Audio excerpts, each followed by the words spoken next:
Flow Broadband and TV is packed with even more value as you get a free Samsung tablet, free installation, and 50% off your bill for 3 months when you sign up now. Yes, a free Samsung tablet. Power all you do at home with up to 100 megabits per second super fast broadband. Plus, stay HD entertained with Flow TV. Stream, share, and do more on your new free tablet, which will also keep you connected on the go with ease. Sign up at a Flow store today. Conditions apply. Good morning, my little superheroes. Tell me, if you could have any superpower, what would it be? The power to read minds. Super speed. Pew! The power to heal the sick. Well, you can get smart, speed, and good health with the superhero trio from Halliborange. Halliborange has delicious omega-3 bursts, sugar-free multivitamin liquid, and flavored vitamin A, C, and D chewables to support a strong immune system, healthy bone development, and acute mental performance for superheroes like you. Part of the Halliborange family. Buying your medication is easy with City Drug Store's curbside pickup. WhatsApp our certified pharmacist at 662-8769 with your requests. For prescriptions, take a clear photograph and send for review. We will engage you in dialogue and then provide a quotation and link for payment. You can then pay via TDC's online payment portal. And once the transaction is complete, you'll be notified that your pickup is ready. Yes, it's that easy. Send your WhatsApp message to 662-8769 to order your medications today with City Drug Store's curbside pickup service.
Good morning, St. Kitts and Nevis, and welcome to another edition of Voices here on WinFM 98.9. It's indeed a beautiful Friday morning here in St. Kitts and Nevis. Today is Friday, June 4, 2021. I'm your host for today's edition of Voices, Devonne Cornelius, and I look forward to morning's discussion. We're going to take a break to say thank you to our sponsors, and when we come back, we will start this program. Good morning to all of you who have joined us in Radio Land. Of course, those of you who joined us via social media, thank you so much for tuning into Voices. This is WinFM 98.9. Like us on Facebook, like us on YouTube. On in the program, you can call us at 466-0989, 762-0989, and of course 662-0989. We're not taking calls right now. I'll let you guys know when we are going to open the phone lines, but of course you can call in later and be a part of the discussion. For today's edition of Voices, we have representatives from the West Line Bus Association, and they will be tackling some issues here today on our Voices program. Stay tuned. We'll take this short break and we'll be right back.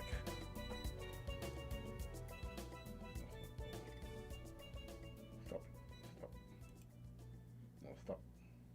We're different. We're 98.9. 98.9. Win FM. If you need insurance, our service is the best. Home motor insurance can give you more for less. Property insurance can save you a lot of stress. At TDC Insurance Company Limited, we care about your investment. Guarantee you peace of mind. The best team in the business. Guarantee you peace of mind. No other company will. Guarantee you peace of mind. Together we'll succeed and guarantee you peace of mind. TDC Insurance Company Limited, where you get more coverage for less. Flow Broadband and TV is packed with even more value as you get a free Samsung tablet, free installation, and 50% off your bill for 3 months when you sign up now. Yes, a free Samsung tablet. Power all you do at home with up to 100 megabits per second super fast broadband. Plus, stay HD entertained with Flow TV. Stream, share, and do more on your new free tablet, which will also keep you connected on the go with ease. Sign up at a Flow store today. Conditions apply.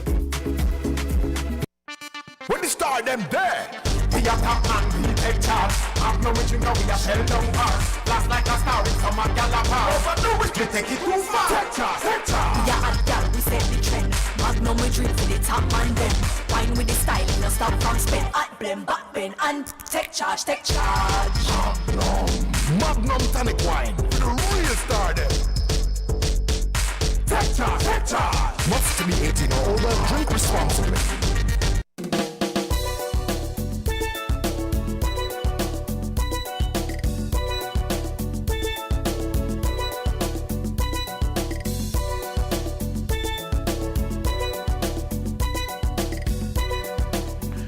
Welcome back to Voices on 1FM 98.9. Good morning again. I'm your host for today, Devonne Cornelius.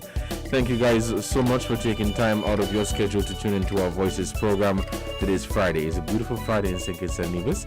I'm giving thanks for life, and I hope you are too. Now, as said earlier, we have here some representatives from the West Line Bus Association. For now, we have Mr. Rodney Baptist representing the association, and of course later on in the program we will be joined by the association's president, which is Mr. Rambo Webster. These are our guests for today, and we will be touching on some issues. Stay tuned. Good morning, Mr. Baptist, and welcome to the studios of 1FM 98.9.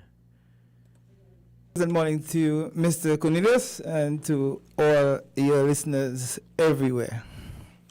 And again, thank you so much for reaching out to us, and thank you so much for being on our program to discuss these issues. My pleasure being here. No stranger to Win FM, and it's certainly my pleasure being here with you today to spend some time to discuss some of the burning issues pertaining to the bus situation here on St. Kitts.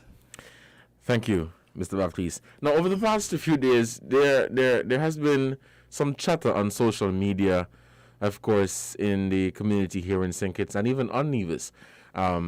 People have been talking about the new COVID restrictions that have been imposed on bus operators in light of, what's happening with COVID-19 here in St. Kitts and Nevis, and other issues that bus operators would face from day to day in carrying out their duties.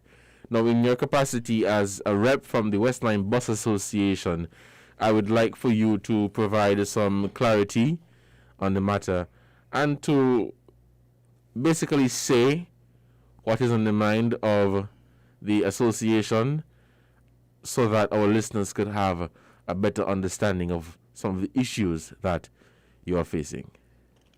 Following the outbreak, the new outbreak of the COVID, I usually describe it as the wicked COVID-19. Some restrictions were placed on the bus operators, the bus drivers, in that the capacity of the buses was reduced to 7, which the authorities consider half of the full capacity. Well, we actually heard 7.5. We heard that from Officer Donnelly Liebert Shiverton on Traffic Talk. And she outlined that 7.5, which is half of 15. The full capacity of a normal passenger bus is 15. 15 passengers plus the driver, that makes 16. You have 4 at the back. Then there are 3 rows of 3. That's 9 plus 4, 13, plus 2 at the front to the driver. That's 15. And Mrs. Shiverton outlined that a half is considered, or a child is considered as a half. So, in other words, the passenger buses could have carried 7 adults and 1 child. And the bus drivers became very displeased, very dissatisfied with that. So as a result of that, President Rambo, he more or less gathered his men, and they decided to converge on the war memorial, the cenotaph, and they had an extensive meeting there discussing their plans and the next move with respect to reaching out to the Ministry of Transportation, which is headed by the Honorable Lindsey Grant. And most people thought it was a strike, but in truth and in fact, it was not a strike. The busmen actually came together and met. They had discussions with respect to how the 50% reduction in the capacity would affect their day-to-day operations, their earnings. Of course, it would have been reduced earnings, being only authorized to carry 7 adults and 1 child. Right. Thank you, Mr. Baptiste. No, yes, we saw the recent development with regards to COVID, and a number of restrictions were imposed, yes, on bus operators, on other members of the society. And as I mentioned before, there was much heated debate on social media. Some of that debate I saw was some persons cited it as an injustice and saying that it was unfair. And I'll explain. You would have other bus operators, such as those in the church. So you would see drivers of the church buses, and these buses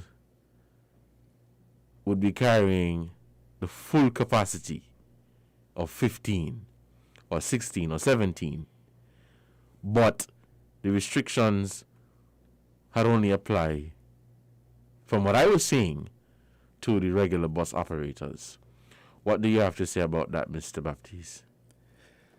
Yes, I think that would have been a bit unfair to us as bus operators, because one of the things that I pushed very hard for was, rather than allow the buses to carry 7 adults and 1 child, and one of the things that we heard sometime after is that a child is considered anyone beneath or under the age of 12. And immediately the question popped up, what if the first person who caught the bus had 4 children? So you had a mother and 4 children, and let's say all 4 children were under 12.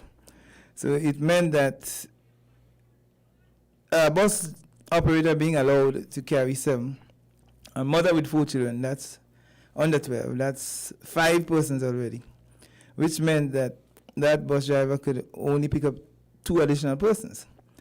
So I actually stressed on a number of programs that one of the things the authorities could have done is allow the bus operators / bus drivers to carry 2 passengers in each row. Each seat should have a passenger at each end. So behind the driver, there are 4 rows of seats. The seat right at the back, to the extreme end, near to the back door, there are 2 two-seaters there.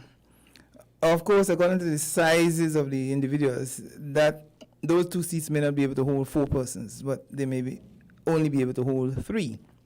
So what I suggested was, you have 2 passengers in each seat behind the driver. That would give you a total of 8, leaving an equal amount of space between each 2 passengers, with the 2 passengers more or less being equidistant, and 1 passenger up front with the bus driver. And that would make it 9 passengers plus the bus driver. So that would be 10 persons in the bus. And to me, that is good enough for what we classify or consider to be social distancing. And fortunately, and seemingly, they listened to my cry. They listened to my cry for that. And Officer Donald Lee Libert Shiverton stated on the last traffic talk that they had adjusted the capacity from 7 adults to 9. So there was a slight shift in that, rather than allow the buses to carry only 7. And quite a number of bus operators, bus drivers had persons taken off their buses. And sometimes when we were very close to town, people being taken off the buses in places like Camps and West Farm and those areas. So I think it was unfair to the bus operators, the passenger commuter bus operators, to be only carrying 7 adults and 1 child, whereas, as you stated, the church buses and other private buses could have had their full capacity. And one of the things that I stated also is that I personally believe that each bus can be allowed to carry its 15. What can be done is that each passenger should wear his or her mask, and each passenger should sanitize his or her hands. So I think if that is done, that should be enough. That should be sufficient to prevent the spread of the wicked COVID-19. So that's my personal view on that. Of course, the authorities and the health experts would see it otherwise. But I am looking at the economic factor with respect to the high cost of running a bus. The cost of a gallon of gas is almost $13. We're talking about $12.80, $12.80 for a gallon of gas. We have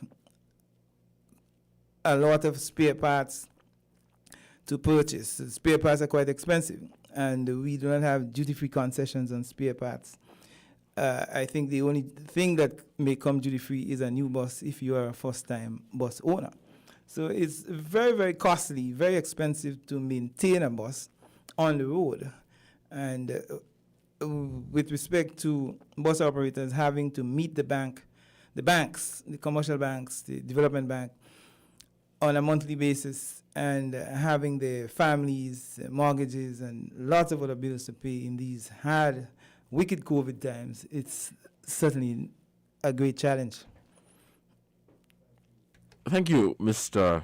Baptist. Now, I am glad that you touched on some of the economic challenges that bus operators, would face in a time like this, especially with a reduced capacity, of persons that they are allowed to travel because of the restrictions. And my other question would have been, how would this affect bus operators? Because once you carried 15 and now you are only allowed to carry 9 or 7, but you're still making the same amount of trips. You're still making those long, lengthy trips.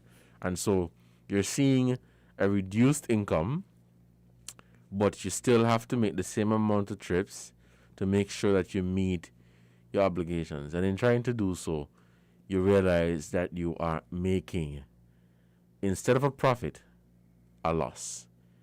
Yes, that is quite right. Because one of the things that I also suggested is that the local authorities could have implemented within the 2-week period or the fortnight period that the bus operators / drivers are allowed to carry reduced capacity, 7.5 in the initial stages, and now 9, is that a subsidy could have been offered to the bus drivers, because, as you quite rightly said, we still have the same long distances to travel. Some of us circle the island both ways. We go from east to west, west to east, and if you're traveling from Dieppe Bay to Bastille West, we're looking at about 16 3/4 miles. And you're traveling from Dieppe Bay to Bastille the other way, going through Tabernacle and Keon, we're looking at some 14 1/4 miles. So when you add that, that's about 31 miles circling St. Kitts. So it's quite a lot of mileage here that we have to cover. And I believe that subsidy could have been offered to the bus drivers, and that in and of itself would have been an incentive for probably, if not quite all, but most of the bus drivers to remain on the roadways, because since the reduced capacity, quite a number of bus drivers have decided to go on a sabbatical. Some of them are not showing up at the bus terminal at all. The buses are packed up because they are completely displeased and really dissatisfied with the reduced capacity. So I think a subsidy could have been offered to the bus operators, somewhat similar to what they have on the sister island of Nevis. They have a system on Nevis whereby if you are a senior citizen from the age of 62 and up, you are issued with a bus pass.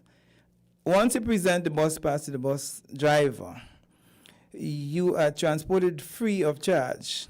But at the end of the month, the Nevis Island Administration, the NIA, pays a subsidy of EC $200 to the bus operators on Nevis. So we have heard that it has been reduced by 50% to $100 since the advent of the wicked COVID. But I think that something like that would have been a good incentive to the bus operators to stay on the roadways.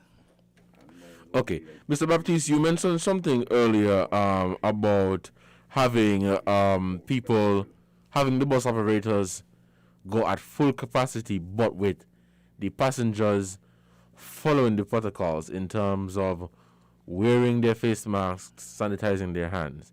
But if I may, I would use the bus from time to time, and some bus operators would really follow the protocols in terms of making sure that before you enter, you sanitize your hands, and they would ask that you wear your mask and wear your mask properly over your mouth and your nose. Other bus operators I have used, that is not the case. So there is no station for you to sanitize your hands, and the bus driver themselves not even have on any masks. So I would use this opportunity to say that while, yes, the protocols may be harsh, because you would see a decline in your income or revenue during this time, the bus drivers too have to follow the protocols. What would you say to that, Mr. Baptiste? Yes, I couldn't agree with you more. I quite agree with that.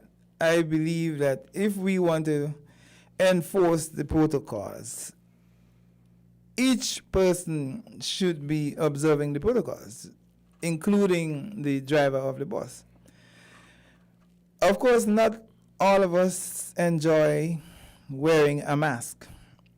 I am one of those. I do not like mask at all. Honestly, I can. People who know me, I just do not like wearing mask. I see it as being muzzled.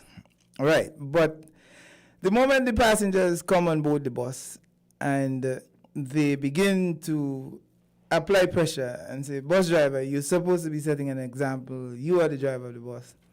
I put on the mask. I have it there under my mouth, yeah, but sometimes it's not fully up. So all I do, I just put it up. If it's not on, I put it on. But so I personally do not have a problem as a bus driver wearing a mask while driving my bus, honestly. There may be times when people may see me with the mask down. It may not be on a little bit, but like I said, once they insist that, hey, you have to be wearing your mask. If you're not going to wear the mask, I'm going to get off your bus. Here we go. You're going to lose business. So you want the business, you have to abide by the protocol. You have to adhere to it and you really comply with it. So I think that each and every bus driver should comply with the protocol, and we would be leading from the front and setting the example for our customers / commuters, passengers, travelers alike. So I think it is a good practice, and if we stick to the protocols and we practice it consistently, I believe that it can work. So we have to do everything possible to make it work. We are the ones to enforce it and to ensure that it becomes workable. Right, thank you, Mr. Baptiste. We'll take a short break to say thank you to our sponsors, and when we come back, we will open the phone lines and we're going to take some calls. I'm also monitoring some comments here on our Facebook Live, so we will be taking those comments as well. Let's take this short break. We will be right back. You're listening to Voices on 1FM 98.9. I'm your host for today, Devonne Cornelius. Let's take this break. WINN is 98.9. 98.9 is Win FM. Flow Broadband and TV is packed with even more value as you get a free Samsung tablet, free installation, and 50% off your bill for 3 months when you sign up now. Yes, a free Samsung tablet. Power all you do at home with up to 100 megabits per second super fast broadband. Plus, stay HD entertained with Flow TV. Stream, share, and do more on your new free tablet, which will also keep you connected on the go with ease. Sign up at a Flow store today. Conditions apply. Good morning, my little superheroes. Tell me, if you could have any superpower, what would it be? The power to read minds. Super speed. Pew! The power to heal the sick. Well, you can get smart, speed, and good health with the superhero trio from Orange. Orange has delicious omega-3 bursts, sugar-free multivitamin liquid, and flavored vitamin A, C, and D chewables to support a strong immune system, healthy bone development, and acute mental performance for superheroes like you. Part of the Orange family. Know that you've captured those special moments. Turn them into lasting memories at the TDC Business Center. Purchase your photo print bundle and get a chance to win a Canon MG3010 printer. Click and print. Visit TDC Business Center today.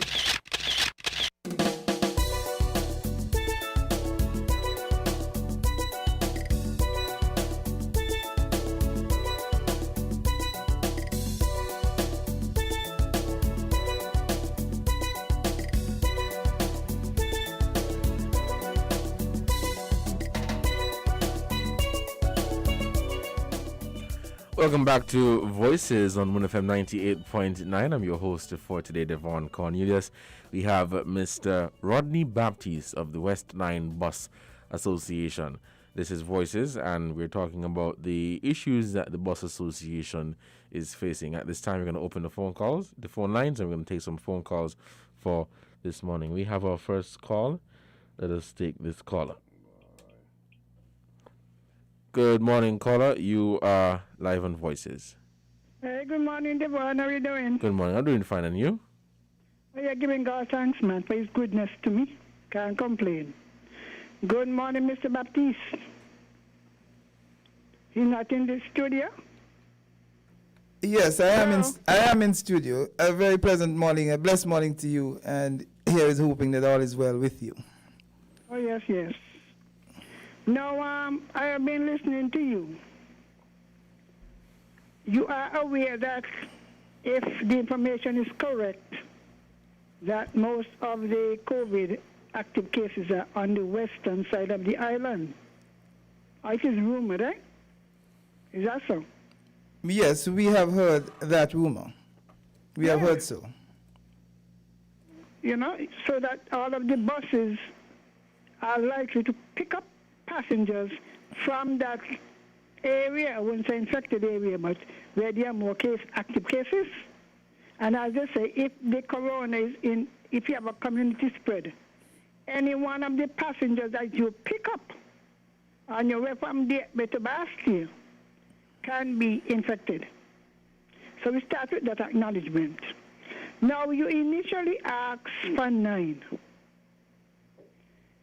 It was considered and you have been given 9. Now you're asking to carry a bus load. Now you have confessed that you don't like to wear the mask, and sometimes you don't. And it has been reported regularly that the busmen and many of the passengers on the western side break the protocol with impunity. So I find it strange for you to ask to go back to the 15 when neither you nor a lot of your bus drivers are willing to abide. And the idea that, well, if you have to put somebody off of the bus, that's a lot of business. That is saving life. So I want you to think about it again. And if you're carrying less, you have to make more trips. You don't make the same amount of trips. Because it is the same amount of people coming to Bastille. So all it means that you might have to run 1.5 times 2 bus trips instead of 1. You know? So, but sometimes we bring things upon ourselves, you know. Right, we thank bring you. a lot of things upon ourselves, Miss whether Henry. we want to it or not. Yeah, thank you for your Miss Henry. Thank you for your comment. We're gonna take some other callers.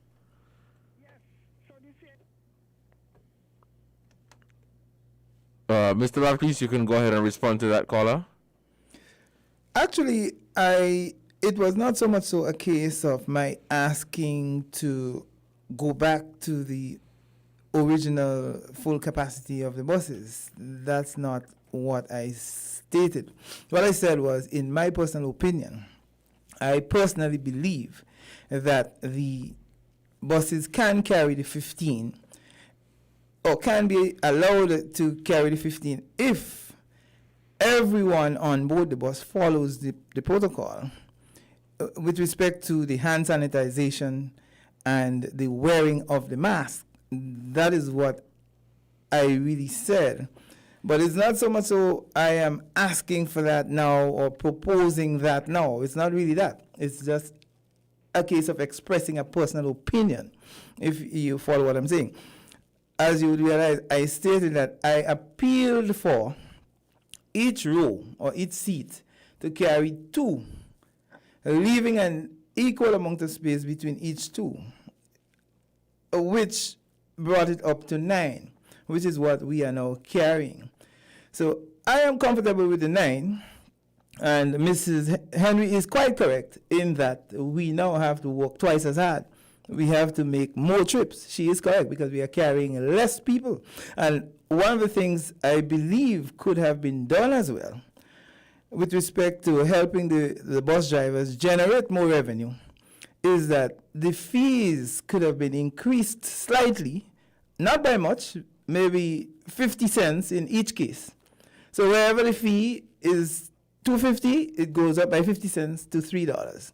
It's $3, it goes up by 50 cents to $3.50. It's $3.50, it goes up by 50 cents to $4. And where it's $3 let's say $4, it can go up to $4.50. You follow? And we have a fee. The highest fee on St. Kitts is $3.75. And I really and truly don't think that fee is $3.75. It really should be $4, because the policy here is it's half price for children under 12. And you are not going to get an equal half if you divide 375 by 2. So the fee really and truly should be $4. If you divide 4 by 2, in half, you get $2. And that is the fee that we charge for children under 12 from the destinations where people pay $3.75. And the president has shown us that the fee really and truly should be $4 and not $3.75. Right. We have a call on the line. Let us take this call. Okay, we seem to have lost that caller. Let us take this other call. Caller, good morning. You're on air. Hello. Good morning. I think the busman them, right, they got to watch other things too. It's a community spread. They're trying to settle back the country. Sometimes you have to give and take. And sometimes you got to know is like stiff announcement then. A desperate announcement. Them things won't happen. And I think just for 2 weeks, the busman going to answer anything to say is like a whole half a year, 6 months, 8 months, 9 months going on there. 2 weeks, y'all can't cooperate with that.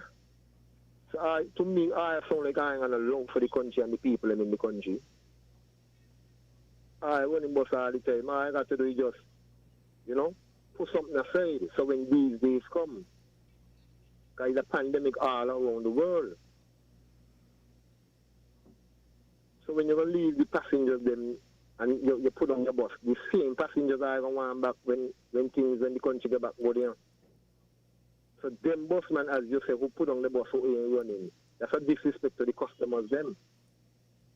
Sometimes they got to settle for less. In all the time is more and more. In passengers, you say you give thanks to that, but what happened to the rest of them who rest on the bus? That's an injustice to the passengers, them are customers, because I don't need them customers in the long run. That's why you see people won't go out and save the money and buy the car. Ain't nobody won't go buy a car. But when one man buy a car, you know how much passengers they could carry? And them they ain't going to be catching our bus because they have a car now. So sometimes I got to think wise. That just like how some of them sound. I wouldn't say some of them sound greedy for money. They don't save the money. Save something so when these things come, I ain't got to worry because half and half is a whole. So if I got to do, well, say cheap extra chip. Show today to make up. Just give thanks and then put on something. I sounding like it's only I one going through it. Everybody going through it. I'm my own personal businessman and I'm going through it because there's no football, there's no dance, there's nothing. And I got to pay the same bills I had to pay to.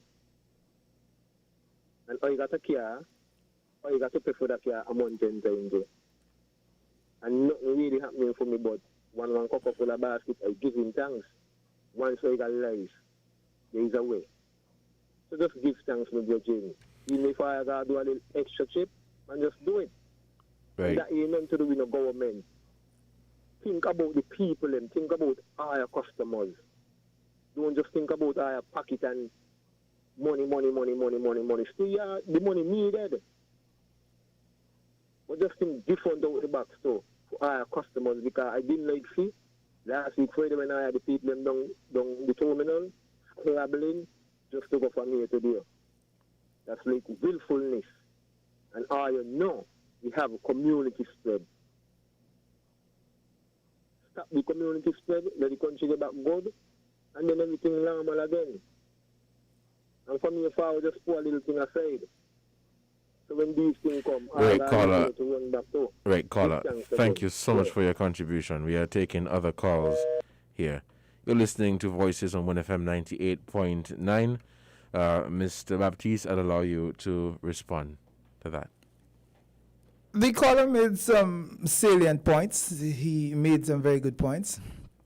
And I personally do not support. I am not in favor of those who have decided to park up their buses. I believe that we should provide the services, the requisite, it's a needed service to the general public, because, mind you, people have to get to work. That's one of the things that I take into serious consideration, getting people to work and getting people to work on time.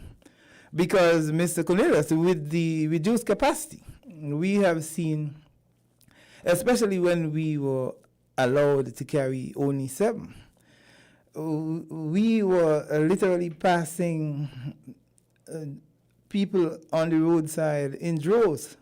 You know, many people lined the roadside trying to catch buses.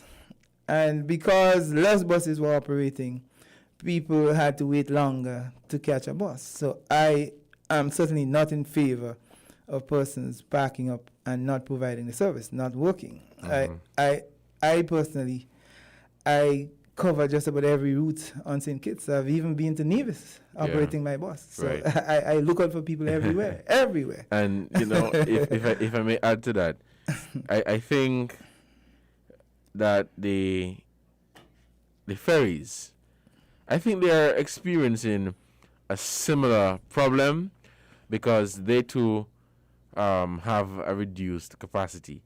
And I would catch the boat, go over to Nevis at afternoons, and you would see people scrambling to get a ticket to get home. And sometimes the last boat is at 6, 7, or maybe 8 o'clock, and you're trying to catch the 5. And because you are not there in time to meet that reduced capacity, you have to stay back another 2, 3, 4, maybe 5 hours until you can get home. We understand, yes, we're in community spread, but some people, Mr. Baptiste, really need to follow the protocols. Wear your mask, wash your hands. We have to live with COVID. So if we're going to say, lock down the country, stop this from running, stop that from running every time there is a new case, then we're certainly, in my opinion, not ready to live with COVID. We're not ready to live with COVID, and that is my opinion. And I would often say that unless you are in the kitchen, you ain't gonna feel the heat. So I'm not a bus driver, so I don't understand the what they're going through right now. I can hear, as you have expressed and others have expressed, but bus drivers have bills too. Bus drivers have families too. They have their monthly obligations. There's a comment here from someone on Facebook saying the same thing. Bus drivers, busmen, have bills to pay. They have the banks to pay. There's another comment that says, well, everyone wants to gain from the poor. Why don't they advocate for the government to help subsidize the time frame that they're losing? So essentially what they're saying, with that 2 week that you're losing, income, the government should subsidize. What is your take on that, Mr. Baptiste? Yes, this person is agreeing to the proposition that I made with respect to the subsidy. And of course, that individual is quite right with respect to the bus drivers having loads of bills to pay. Because in the first instance, to purchase the bus, even if you're getting the bus duty free, it is a huge investment. Purchasing a new bus from TDC at duty free, maybe just a little under $100,000. If it is duty paid, you may get it at slightly over $100,000. And in some cases, you may buy a pre-used bus for up to $70,000, $60,000, $80,000. So a bus in itself is a major investment. And in most cases, most bus operators, bus drivers have close to easy $2,000, sometimes in some instances over $2,000 per month to pay the bank or the various commercial banks or the development bank or whichever financial institution they were able to secure their loan from. So it's a huge commitment. And the bus fees, as I said here, are not high at all. The bus fees here are quite reasonable. I believe that if a survey is carried out through the OECS, the bus fares on St. Kitts may probably be the lowest in the OECS. I personally think so, because on Nevis, for instance, which is a smaller island with a smaller population, the Nevisians pay more for bus than the Kittitians. So the Kittitians have it quite good. That is a fact. Yeah, the Kittitians have it quite good, and they pay, as I said, half price for children under 12. And in some instances, some of the parents have difficulties paying the half price for the children. We said to them that it is important for you to pay for your child. Look, you're not paying the full fare, the full fee for the child. You're paying half of your fee. You're paying half of whatever the adult fee is. So in other words, if you're traveling from Sadler's to Bastille and the bus fee for the adults is $4, you pay half of that, $2 for the child. Right. Mr. Baptist, not to cut you off, we have a caller on the line who's trying to get in. Let's take this call.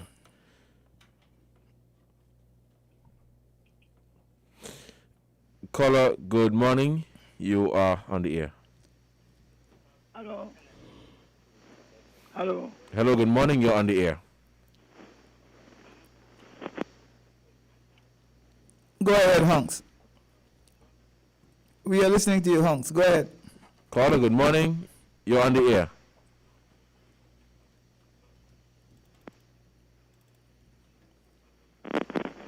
Okay, we're having some difficulties with a caller. Can you hear us?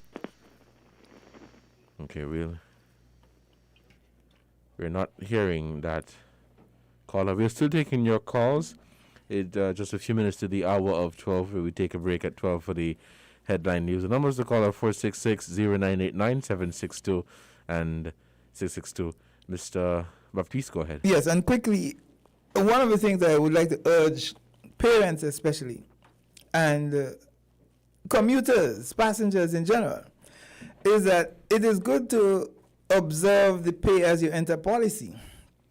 In observing the pay-as-you-enter policy, you can look at it as observing the protocols. You pay as you enter. When you pay as you enter, there are some advantages. One of the first advantages that comes to mind is time conservation. Yes. You're conserving time. You're saving yourself time. You're saving your fellow passengers, fellow travelers time, the bus driver. You're saving everybody time. So when you arrive at your destination, you simply open the door and go. You save time. And also, you are immediately covered by insurance upon paying the bus, even before you enter the bus. And that is a discipline that we see on the eastern side. The people who travel to Molyneux and Tabernacle, Christchurch, Mansion, Sadler's, on the eastern side, those people, generally, they pay the bus drivers even before they enter the bus.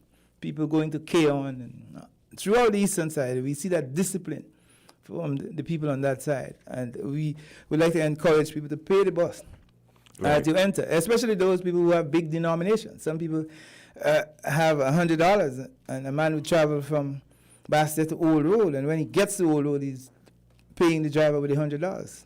A man would travel from Deep Bay to the industrial site, and when he gets to the industrial site, he jumps off the bus, then goes into his pocket to remove $100 to pay the driver. I mean, look at that. This call, Mr. Baptiste. Caller, good morning. You are on the air. Good morning, my good friend. What's up? Good morning, Mr. Baptist. Good morning, Jamdong. How are you doing? Yes, I could give testimony to what you're speaking about with guys. Some of them do run away from you all. One day I was traveling going Sandy Point, and as you reach on the top of Clevy Hill, a youngster just run off the bus. And we will not support them kind of thing. But Mr. Baptist, I realize you're very instrumental in a lot of things concerning the buses. But I want you to know that you got laws here around these things. And you know, and the world knows what we're experiencing right now. It ain't just about money. Let me get over this hurdle, and then we deal with that. I'm not saying that these vagabonds must not pay the busman them, because I know you all work hard, and where you are going to right now. In fact, I would like to see my government liaising with Hasford and TDC to give us a break till we get over these hurdles in terms of finances. If it used to be $100, they just carrying away funds. You fly a pay 50. But Mr. Baptist, come on, let me understand this country crisis. It's very unique. It's a unique country. I don't want you to understand what's going on.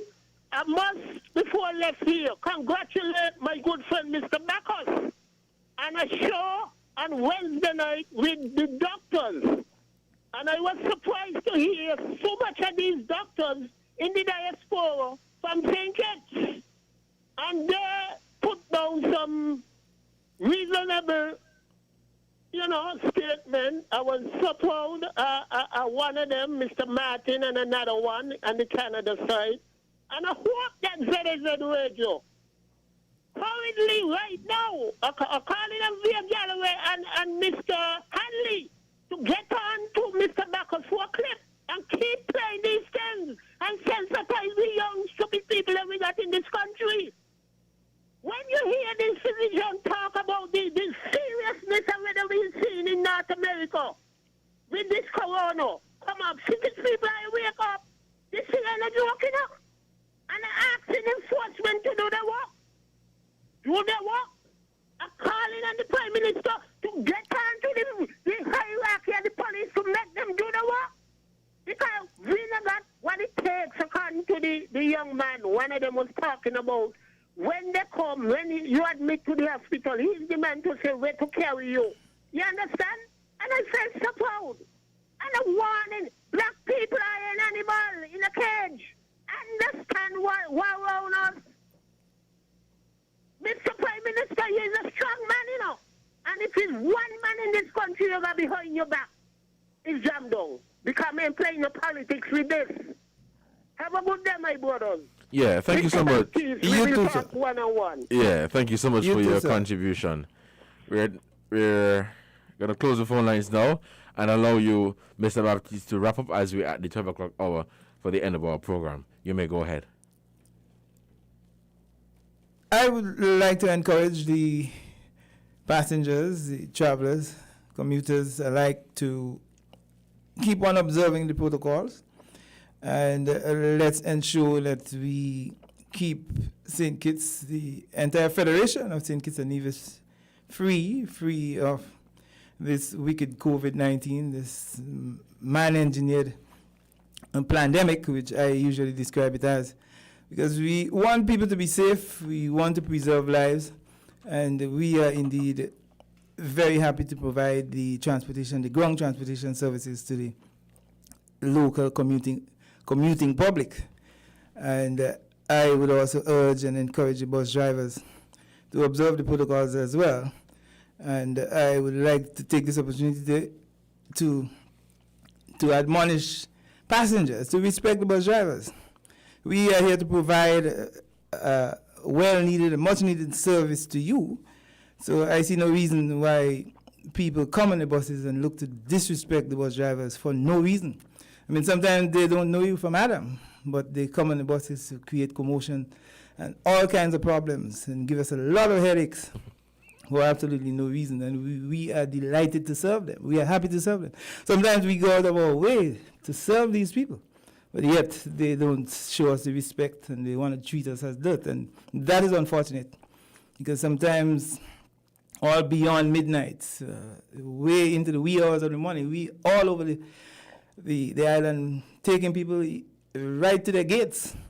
And sometimes you say to them, just give us an extra $1.25, an extra $1.50, $2 extra after midnight, and they have a problem with it. So I believe that, the people of St. Kitts, they have an incredible service, a great service. It's probably one of the best bus services in the entire Eastern Caribbean. And they should be happy and pleased about the services that they get from us, the bus drivers, and show some more respect. And be more honest, If you are short of 25 cents, let the driver know. There's some people that want a short pay, and some people want to come on the buses with 6 children and pay for 2 children and that sort of stuff. It's not fair to us. So I believe that, the same way you will go to the shops and the stores and pay for all the school accessories and everything, you cannot owe those places like Domino's and KFC 5 cents or 10 cents. But you feel that you should come and short pay the drivers, the bus drivers. Be principled and man or woman enough to say, I am short. Let the driver know, as opposed to just giving the bus driver what you please and walk off or run off. So I want to take this opportunity to encourage people to follow the protocols and let us work together. If we work together, we can get things going and show that St. Kitts and Nevis, the Federation, the entire Federation, remains safe generally. Thank you, Mr. Baptist, and thank you so much for coming to Voices here on WinFM 98.9. It was a very good discussion, and I am hoping that we can have you back in the near future to continue discussions such as these, and of course to hear from the public so that they can pose their questions and share their concerns, and so that there could be a better working relationship between the bus operators and members of the community who would use this bus from time to time. Yes, definitely. We will be happy to come back. I would like to take the opportunity to apologize for the president who messaged me and informed me that he was unable to come for whatever reason. He probably had something personal to deal with.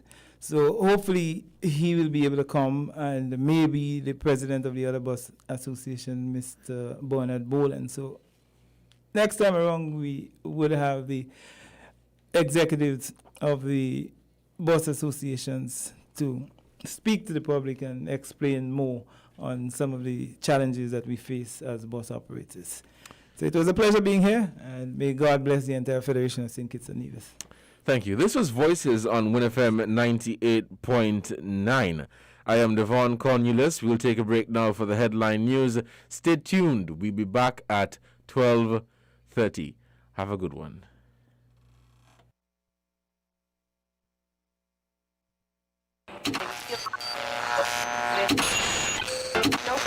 You found the sound. 98.9. Win FM.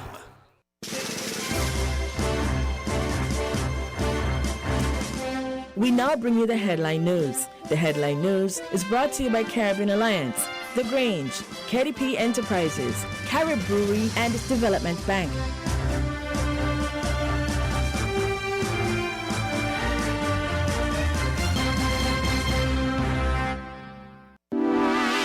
Shipping your cargo shouldn't be a hassle. It can be as easy as a single call to Amerijet International, your worldwide cargo transportation solution.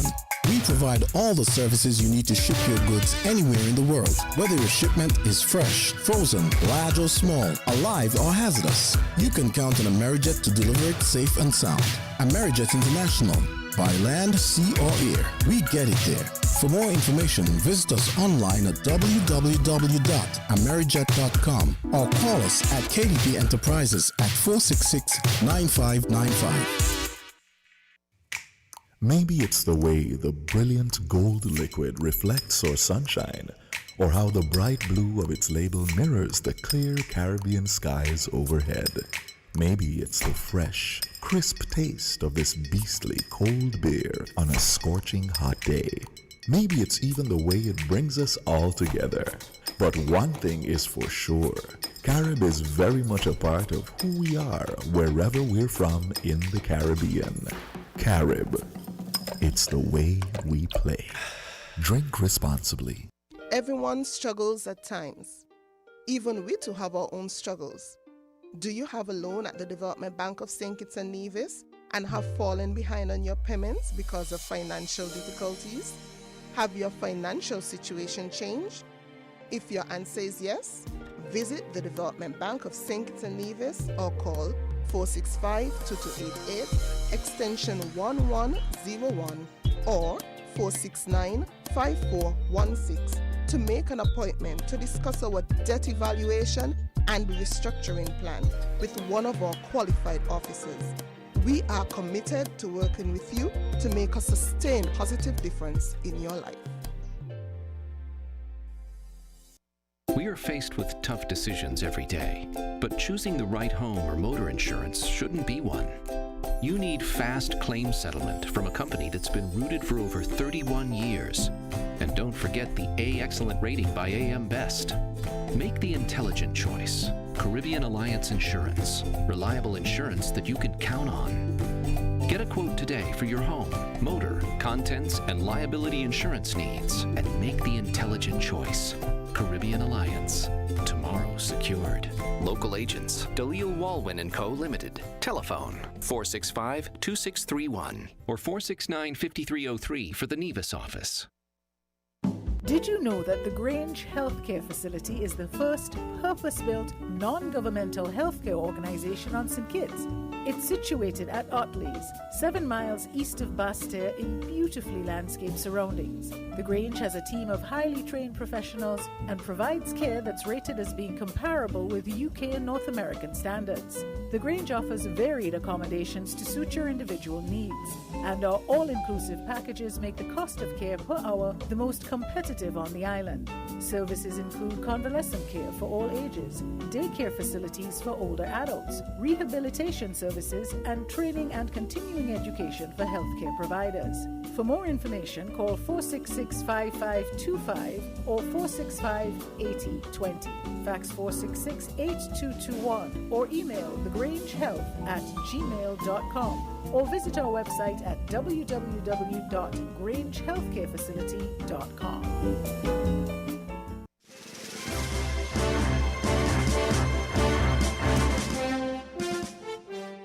The government has paid out 115 million EC dollars to 10,000 people, some employed, others receiving pensions for the period January to May 2021. That information was offered by Prime Minister and Minister of Finance, Dr. Timothy Harris, during his press conference on Thursday. My government's payroll supports some 3,908 monthly paid employees, 1,124 government auxiliary employees, 1,346 pensioners, over 6,400 persons directly depend on their government paycheck month after month. To this burden we must add, while the total payroll disbursement by the government and St. Kitts and Nevis from January to May, covering these three categories, monthly paid employees, government auxiliary employees, and pensioners, is a whopping $115,399 and $399,183.25. I'm not too sure why the Accountant General gave me with that precision. So to make it more simple, the total payroll from January to May 2021 is $115.4 million. You add to that the STEP programs, which employs around 3,000 persons, and the bill for the year so far is another $21 million. And all this is taking place in the context of a significant decline in the inflows from taxes as a result of, for example, our stimulus package, where we waive certain taxes, where we reduce some by as much as 50%. According to the Prime Minister, more than 13.4 million EC dollars has been paid out to persons on the Poverty Alleviation Program for the period January to May 2021. It is unclear just how many people are on the PAP program that offers 500 EC dollars per month to households earning less than 3,000 EC dollars monthly. Since the inception of PAP from December 2018 to May 2021, 70.3 million EC dollars has been disbursed.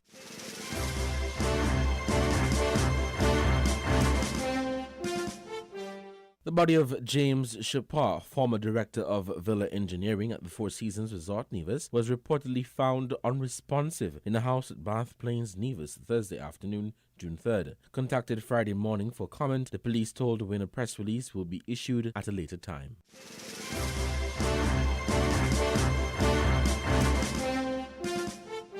Health authorities on Thursday, June 3rd, announced that there were 5 additional cases of COVID-19. One case was announced by Dr. Hazel Laws during the Prime Minister's monthly press conference, and later that evening a press release issued by the Ministry of Health listed 4 more cases. The total number of COVID cases in the Federation now stands at 78, 64 cases on St. Kitts and 14 cases on Nevis. Currently, there are 27 active cases and 51 recoveries, with no reported deaths.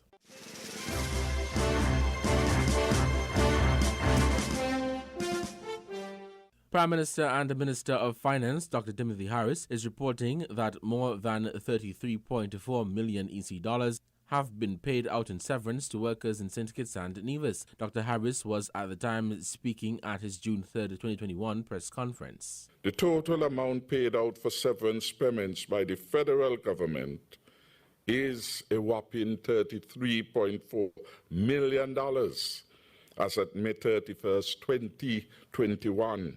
$22 million has been paid out from the federal purse to employees who work at entities in St. Kitts, and $11 million had been paid out to employees who worked at entities on the island of Nevis.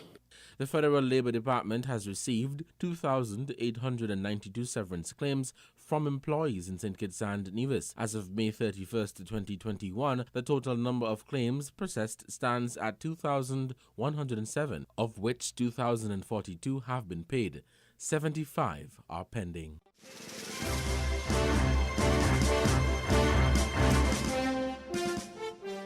According to a press release issued by SCASPA on Thursday afternoon, they are currently undertaking a careful review of its overall COVID-19 policies and will be presenting a final position on the way forward in the coming days. Paramount in their efforts will be the health and safety of all employees and users of the air and seaports.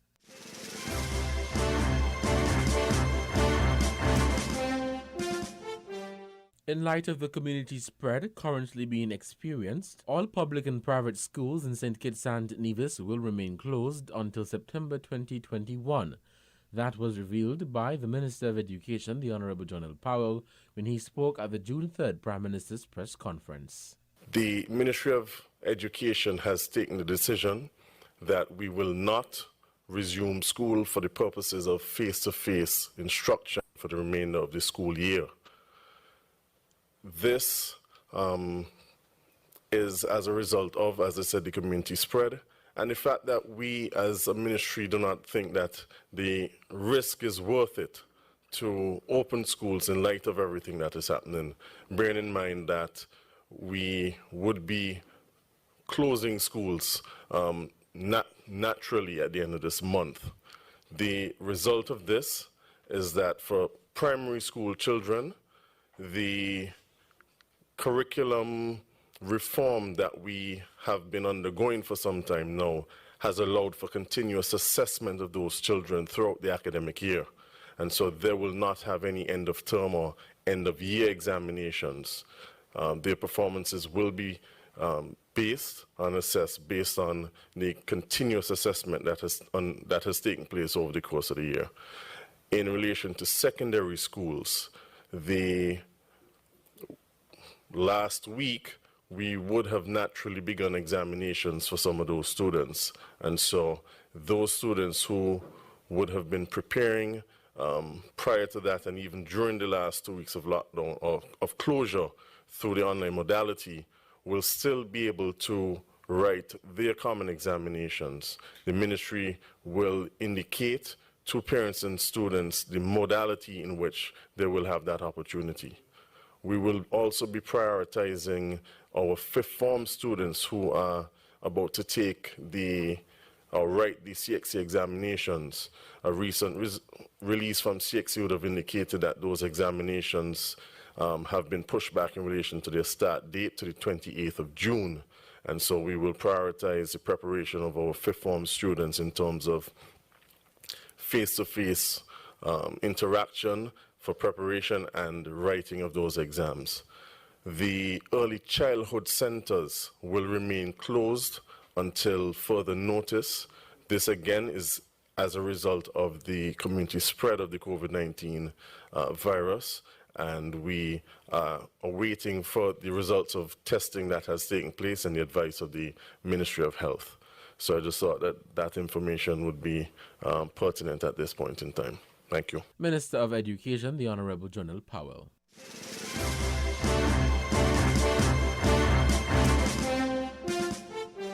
At the January 14th, 2021 Prime Minister's press conference, Commissioner of Police Hilroy Brandy said the deaths of Customs Officer Andrew Douglas and Stonefort Heights resident Sandra Adams, which were ruled as suicides, were pending before the Magistrates' Court for a coroner's inquest. At the June 3rd, 2021 press conference, Commissioner Brandy gave this response to the question posed by Win. For the reporter from Win FM, the two cases are still pending before the court. 21-year-old Douglas was found dead with a single gunshot wound to the head on September 17, 2020, at the Customs Department in Bird Rock. 59-year-old Adams was found dead at her home on September 26, 2020. Police say on arrival she was found unresponsive with a cord wrapped around her neck.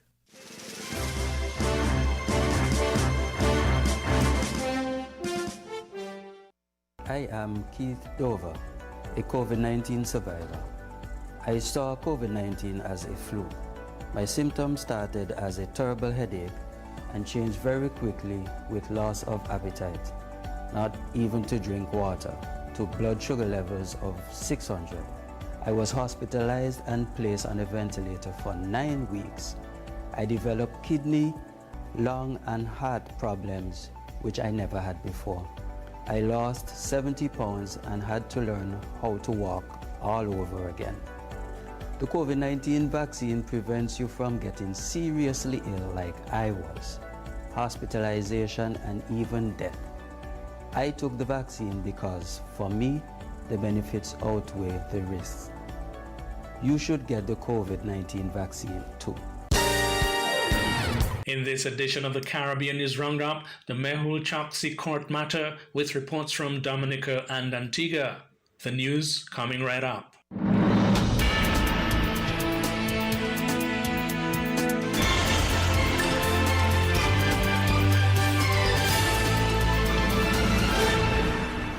In Dominica, the Choksi matter remains before the country's courts after he was denied bail by Chief Magistrate Candia Carrick George on a charge of illegal entry into Dominica on May 23. Lawyers for Indian fugitive businessman Mehul Choksi applied to the High Court to secure his bail. With more on where the matter stands at the moment, here is Carlisle John Baptist of Nature Isle News. The Indian fugitive who in 2018 secured an Antiguan passport under the CBI program is wanted in his country on 11 fraud charges worth US $2 billion. Meantime, after 2 days of a civil trial before High Court Judge Bernie Stevenson, she asked for submissions from both sides on the preliminary objections raised by lawyers for the Attorney General and the Chief of Police about late filing of affidavits and abuse of the court's process. The matter now stands adjourned to allow time to prepare submissions. Both sides will agree by consent order when they will return to court. During the second day of the trial, a small group of protesters bearing placards asking that Chokshi be returned back to Antigua gathered outside the courtroom. This is what one protester had to say. He's a citizen of Antigua and he's not a citizen of Dominica. Mr. Chokshi actually was brought to Dominica according to him. He was kidnapped and brought to Dominica. Mr. Chokshi been on island for over a week now. We have not heard the Commissioner of Police. We have not heard the Minister of National Security. We have not heard who is actually supposed to be the leader of this country. Now, without people speaking to us, other persons have to speculate. Mr. Chokshi been here and he been charged for illegal entry. Mr. Chokshi did not come here on his own. He came here with other persons on a vessel. We all know every country have their laws. Dominica is a country of law, and so is Antigua. Mr. Chokshi was brought here on a vessel. The vessel have not been seized. The other person on the vessel have since left Dominica. Why is it that Mr. Chokshi is the only person that is being charged for illegal entry? It is unfair to him that he's the only one that was left here for him to battle a court matter. I'm saying that if Mr. Chokshi have given up his birthright of India, Dominica doesn't have a treaty with India. Dominica have a treaty with the United States of America. Why is it that the government, I have to say is the government of Dominica, is in this battle with Mr. Chokshi? Mr. Chokshi should have been sent back to Antigua and let him face his charges in Antigua. Observer Radio in Antigua is also following the Chokshi case closely. Observer carried this Shimin Big Charles report on its Thursday evening news. Attorneys for the Indian-born fugitive wanted in connection with the massive bank fraud in his homeland have raised questions over whether Chokshi's detention in the Nature Isle was lawful. The writ, known as habeas corpus, was adjourned when it came up in Dominica's High Court this morning. Judge Stevenson says she wanted to allow both Chokshi's counsel and the state's lawyers to agree on the language that should be used with respect to the injunction filed to prevent his removal from the country. Both parties are expected to meet to discuss the matter and to inform the judge, who will set a new date. Attorneys for the Dominican government argued that since Chokshi is allowed to see his attorneys, appear physically in court, and receive medical attention, there is no need for the habeas corpus application. However, the court has not yet taken a decision on the matter and the injunction remains in place. Choksy is still a patient at the China Friendship Hospital in Dominica. He was denied bail in the magistrate's court yesterday. His attorneys, Carol Shillingford Mash, Wayne Benjamin Mash, Julian Prevost, Wayne Noddy, Justin Simon QC, and John Carrington QC, are expected to file an application for the bail in the High Court after this was denied on Wednesday. If they are unsuccessful, Choksy is expected to be placed on remand in prison in Dominica. The Choksy situation was one of the issues the Antigua cabinet headed by Prime Minister Gaston Brown discussed on Wednesday as the government awaits the decision of the High Court of Dominica on the fate of the fugitive businessman on whether he will be deported to India or Antigua and Barbuda. Notes from the cabinet said that local law enforcement officials continue to gather intelligence in the investigation of the circumstances of Choksy's departure from Antigua. Choksy remains in Dominica and has been charged for entering the island illegally. As has been widely reported, Melo Choksy claims he was abducted. The Antigua government said in its cabinet note that Choksy has become Dominica's problem at this time. Officials in St. John's acknowledged, however, that if he finds himself in Antigua, the problem reverts to Antigua and Barbuda. Prime Minister Brown continues to make it clear that the preference of his cabinet of Antigua and Barbuda is for Choksy to be repatriated to India from Dominica. Meanwhile, Antigua and Barbuda is facing questions about the soundness or not of the Citizenship by Investment program's due diligence. The matter was raised at a press briefing Thursday, prompting this response from Minister for Information, Melford Nicholas. The government would have taken measures to rectify the case of Mr. Choksy. The public would be mindful that when Mr. Choksy applied for a citizenship under the CIP program, he was not, the issue in terms of the fraud case against him in India had not yet appeared. So it would have been, I think the gap would have been 4 or 5 months before. But one of the issues that came out and the questions that Mr. Chusky had to answer was whether or not he was subject to any investigation. It's a preliminary point that every applicant has to give. And he would have answered no, that there was no investigation pending against him. And as a result of what transpired after, the government took the view that he would have deliberately falsified the claim, that there was no claim against him, there was no charge against him. And of course, we moved to have the matter to rescind his citizenship. And so clearly, our applicants to the CIP program go through a series of due diligence tests, one of which goes to the JRCC in Trinidad, and they in turn will evaluate Interpol to ensure that there are no international red letters against these persons. So each of our CIP citizens go through this labyrinth of tests. And clearly, at the time when Mr. Chusky had applied for citizenship, his name had not appeared in any of these agencies who would be able to give an attestation as to whether or not there was a charge against him. So we had him on the point that he made a false declaration and moved to rescind his citizenship. What has happened since? He has challenged that and said that we did not have the material facts to be able to do that. The matter is pending before the courts. And I think as a consequence of what is now taking place in Dominica, should he be returned here to Antigua, the matters in the courts will subsist.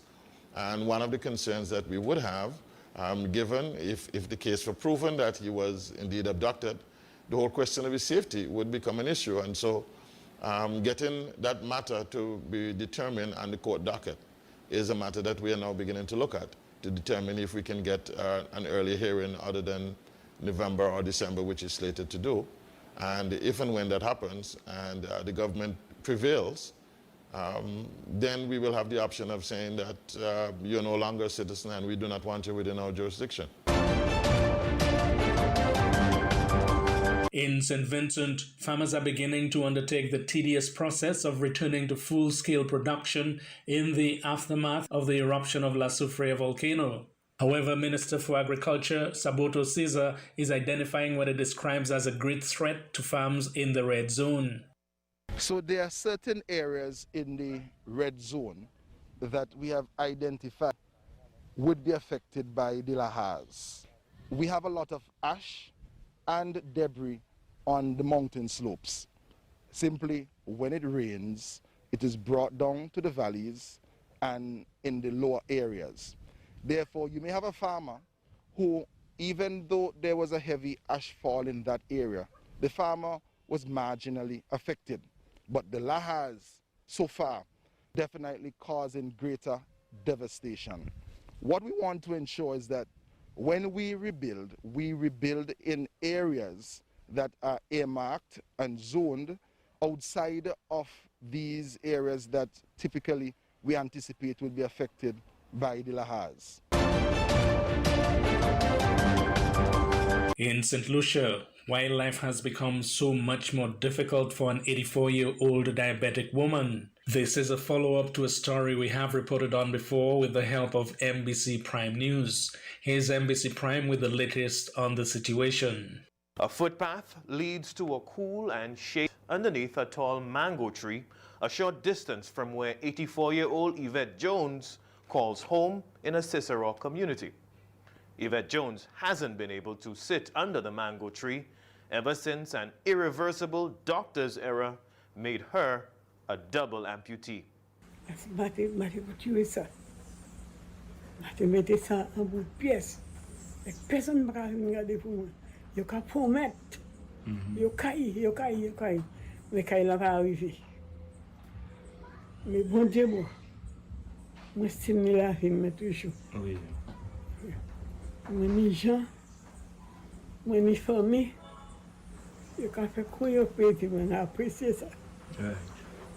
Parce que même continuellement qui a le calpat.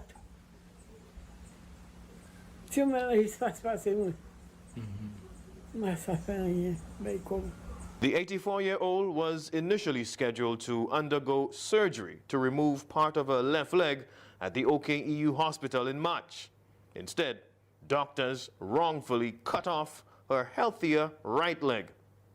Even with donated wheelchairs and round-the-clock home care from her adult children, life for Yvette Jones and her family has not been the same ever since. Nobody is calling, nobody is coming to see her. And this thing is really getting frustrated because my mom used to be walking all around, doing her things on her own. And now she's just in one place. Everything she has to do to get to her bed, to get to the chair, to get to ease her bowel, somebody has to be lifting her up. Yes, she's our mom. We do it full-heartedly, but it's how she feels about it. Because I cannot even take her to the bathroom. We have to bathe her outside, which is disrespectful. People would pass and see we bathing our mom on a chair on the outside. The law firm TM Antoine Partners represents Yvette Jones and has engaged in settlement talks with the Attorney General. In addition to a financial settlement, TM Antoine Partners wants the government to bear all costs to retrofit the handicapped senior's home to make it wheelchair accessible. It's been months since Jones was discharged from OKEU Hospital. Her family says they're yet to get an official update on the settlement talks. Written to the AG, and he has yet not received any reply. Every time he checks up on them, they keep saying next week, next week, next week, and next week has never come. My question is, are they prolonging the reply deliberately? Is my mom just going to lose her leg, her good leg rather, and comes out with nothing? OKEU executives didn't publicly address the botched surgery until March 25th, nearly 2 weeks after the family exposed the incident on social media. OKEU Hospital and the Health Ministry have, however, remained silent on the status of the medical team and surgeon responsible for making the 84-year-old a double amputee. The family also claims visits and contact from OKEU Hospital and government officials have been rare in the weeks and months since the botched amputation surgery.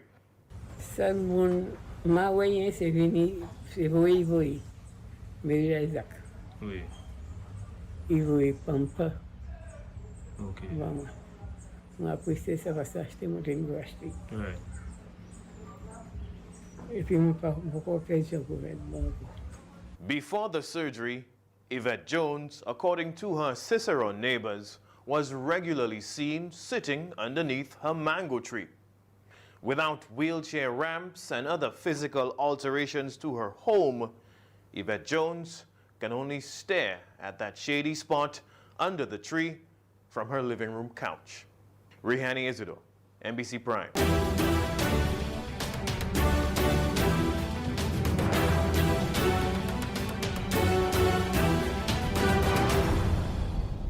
And that's the Caribbean News Roundup for today, Friday, June 4th. I'm Ken Richards. Thanks for listening.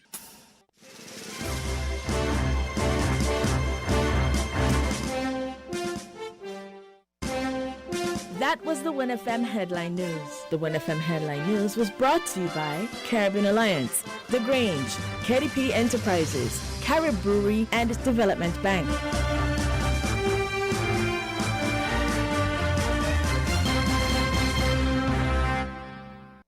Did you know that the Grange Healthcare Facility is the first purpose-built, non-governmental healthcare organization on St. Kitts?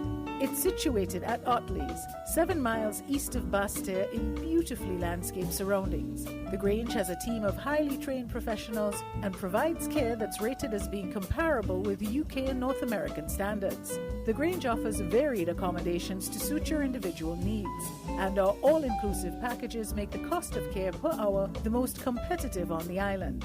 Services include convalescent care for all ages, daycare facilities for older adults, rehabilitation services, and training and continuing education for healthcare providers. For more information, call 466-5525 or 465-8020. Fax 466-8221 or email thegrangehealth@gmail.com or visit our website at www.grangehealthcarefacility.com. We are faced with tough decisions every day, but choosing the right home or motor insurance shouldn't be one. You need fast claim settlement from a company that's been rooted for over 31 years. And don't forget the A Excellent rating by AM Best. Make the intelligent choice. Caribbean Alliance Insurance. Reliable insurance that you can count on. Get a quote today for your home, motor, contents, and liability insurance needs, and make the intelligent choice. Caribbean Alliance. Tomorrow secured. Local agents, Dalil Walwyn & Co. Limited. Telephone 465-2631 or 469-5303 for the Nevis office. Everyone struggles at times. Even we too have our own struggles. Do you have a loan at the Development Bank of St. Kitts and Nevis and have fallen behind on your payments because of financial difficulties? Have your financial situation changed?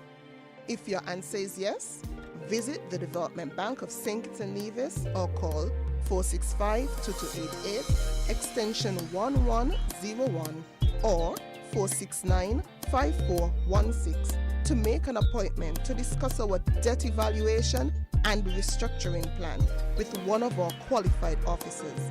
We are committed to working with you to make a sustained positive difference in your life. Maybe it's the way the brilliant gold liquid reflects our sunshine, or how the bright blue of its label mirrors the clear Caribbean skies overhead. Maybe it's the fresh, crisp taste of this beastly cold beer on a scorching hot day. Maybe it's even the way it brings us all together. But one thing is for sure, Carib is very much a part of who we are wherever we're from in the Caribbean. Carib. It's the way we play. Drink responsibly. Shipping your cargo shouldn't be a hassle. It can be as easy as a single call to Amerijet International, your worldwide cargo transportation solution. We provide all the services you need to ship your goods anywhere in the world, whether your shipment is fresh, frozen, large or small, alive or hazardous. You can count on Amerijet to deliver it safe and sound. Amerijet International. By land, sea or air, we get it there. For more information, visit us online at www.amerijet.com or call us at KDP Enterprises at 466-9595. We're different. We're 98.9. 98.9. Win FM.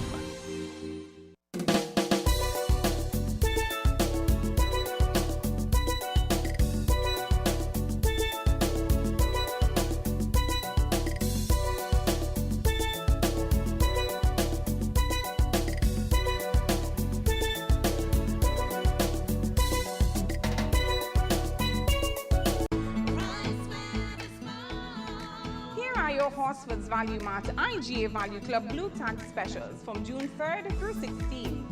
Essential Everyday Mayonnaise, $9.99. IGA Squeeze Ketchup, $3.99. IGA or Essential Everyday Cream Cheese, $5.49. IGA Single Roll Paper Towel, $4.99. Captain Crunch Cereals, $8.99. Red Baron Pizza, $23.99 each. And now our very low weekly value deals. Langer's juices are just $6.99. Dial soap 3-pack, $8.99 each. Ensure and Boost nutritional drinks, $7.49. IGA instant oatmeal, $6.99. Mueller's pastas, $4.99. Betty Crocker cake mix, just $5.99 each. Shop smart, shop Value Mart. Stia listo y haga sus compras aquí a Value Mart.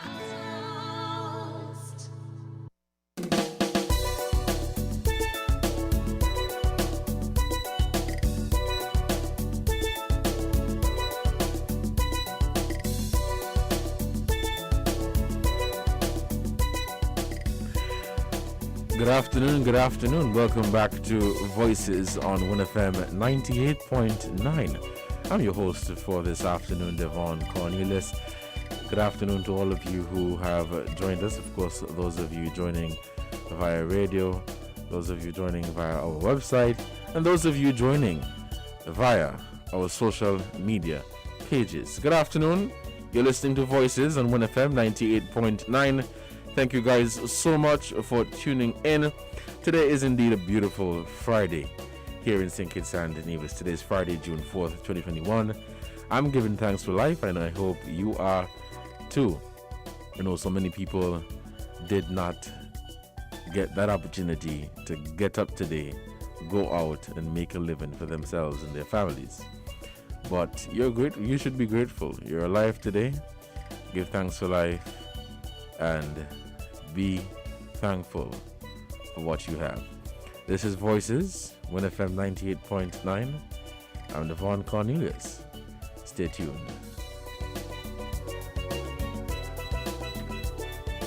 We're gonna start this program, and it's gonna be an open ear this afternoon.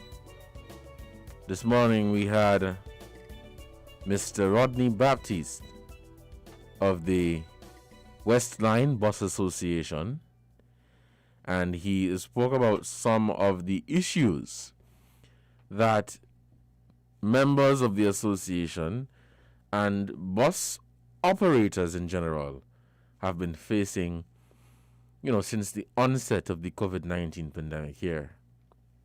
And of course, with the recent restrictions that have been imposed in light of the community spread of the virus we are currently experiencing.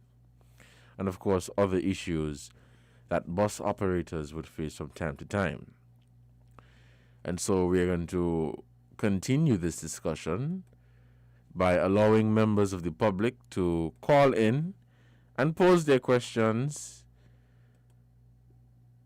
or rather share your views on the topic that was discussed, and be a part of the conversation. As it is now, the bus operators are allowed to carry 9 passengers because there is the need to adhere to the COVID-19 non-pharmaceutical measures in terms of social distancing in this regard. And bus operators and people who would catch the buses, they too have been asked and encouraged to wear their mask, sanitize their hands, and, practice these protocols on a regular basis to curb the spread of the virus.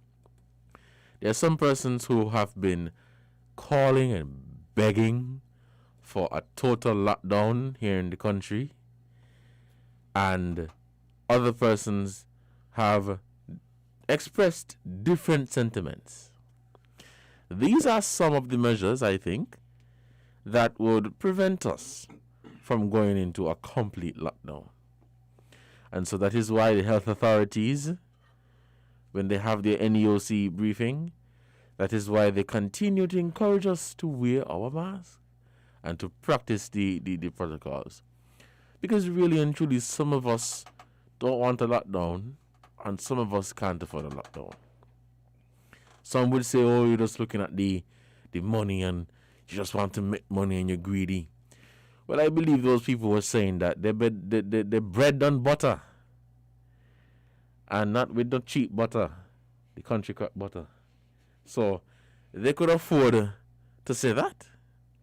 Yes, we understand the health and safety of our people here in St. Kitts and Nevis is important.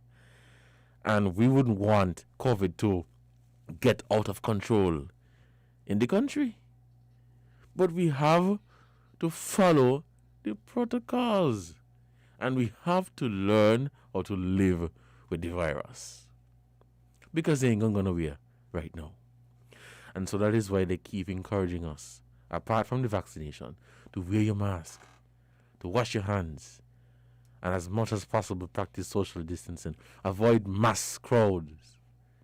And if you're going to be in a mass, if you're going to be in a crowd, then try your best to wear your mask. Because sometimes you don't even know who you're interacting with. You may think that you're interacting with someone who, they're good at everything. And then you get a call later the afternoon to say, boy, we have to put you in quarantine, because you were interacting with this person and they were in contact with a positive case. And so there is the need for us to really follow the protocols, adhere to what they're saying. Yes, they may be harsh. We have a caller who's trying to get in. We'll take this call this afternoon. Caller, good afternoon. You are live on Voices. Good afternoon. How are you doing, man? I'm doing good. I'm giving thanks for life, and you?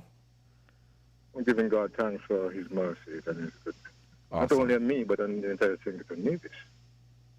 However, I would like to say people are fearful now, and some persons who are very fearful already have themselves to blame. Because even though things are happening as it is, there are some persons that are still saying, which is their right to do, not to take it. But I would like to ask a question. Suppose they get the government said they don't want them in the facility and they don't want to take care of them. They will say, what would they say? Because at least the government could say they told them to, at least they advised them. That's a question to anybody to answer, even you if you care to answer it. The other question is... sorry, repeat that question, sorry. Okay, after the amount of time that whether is persons who have taken the vaccine, even the government, even the health officials, or persons who would have talked to take it, and other persons say, yeah, it's my right not to take it, and okay, they choose their right. But no, let's suppose they get it, and the government says, well, I don't want it in my facility because I fear you get me, well, not the government, okay, but some workers, and the government put out an issue saying no one should blah, blah, blah because they didn't get it. What people would say then, would you think the persons in such should have a right to tell persons that when they would have given ample opportunity to go and protect themselves and protect others, and now, that's just a question. The other thing is, there are a lot of countries wish they had vaccines to give their persons. The United States has 330 million people. And from the stats they're saying they have roughly half of the adult population that's supposed to get it. Has already gotten it. We don't even have 60,000 people. And according to what I heard, maybe you could correct me, is that they had enough vaccine for us. And we haven't reached a target. I think that is ridiculous. Okay, now we have a community spread. People are fearful, and even if you're vaccinated, you might still have some fear, but at least you could have some comfort. But then it is everybody's right to take or not to take. Right? I would have chose to take it. I've fully taken it. And I will continue to encourage persons to take it, because at the end of the day, the life you save might be your very own loved one. Now, look at what is happening. People are saying this shouldn't happen, that shouldn't happen. But every government worldwide have a constitutional duty. That is why they're elected, to protect every single citizen in their country. Even to somebody who want to commit suicide, it is government duty to prevent them from doing that. You know that, right? Hello? Yeah, I'm listening. Go ahead. I'm listening. Right. So, you see, yes, the person, you might say, yes, the person has the right to commit suicide if he wants to. But at the end of the day, the government still have that right to prevent that person from doing that. And so that's one. The other thing I want to touch on, I'm going to leave that because I think we've been exhausted enough about the COVID and all kind of things. And who have an ear, let them hear. I think you would have heard that already. I think you should know that. And at the end of the day, it's about roadworks. I think it's about time the persons who are doing any type of work on the road have proper signage. It's just sending it out there. Because when you have a road and you're just driving and then you just see something happen. A number of things happened. A number of years ago, something did happen. They were warned about having signs to say 200 meters road work, 100 meters road work, 50 meters road work, 20 meters road work, and then we come up to the road work. Some persons didn't take heed, and they were working in a village, and they were down in a hole doing some work, pulling those cables. And unfortunately, a driver was driving. Didn't realize, because there was no sign until it was just the cone was just right over where they were working. Couldn't get to stop in time, and someone got hurt. Heaven's sakes, the signs are not just for the person who driving, but for persons who are working. Persons who are working on the road put signs to notify persons. Even when you're walking, you cannot stop one time like that if somebody or something crosses. We still have this. I mean, you look at track and field, right? When they're running, they run off a while until they stop. These are machines. You can pick up your vehicle this morning, driving good, park it up when you start again, you have no brakes.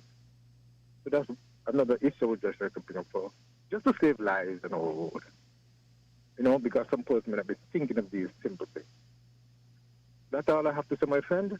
And those of you who believe in Jesus Christ, continue to call upon his name.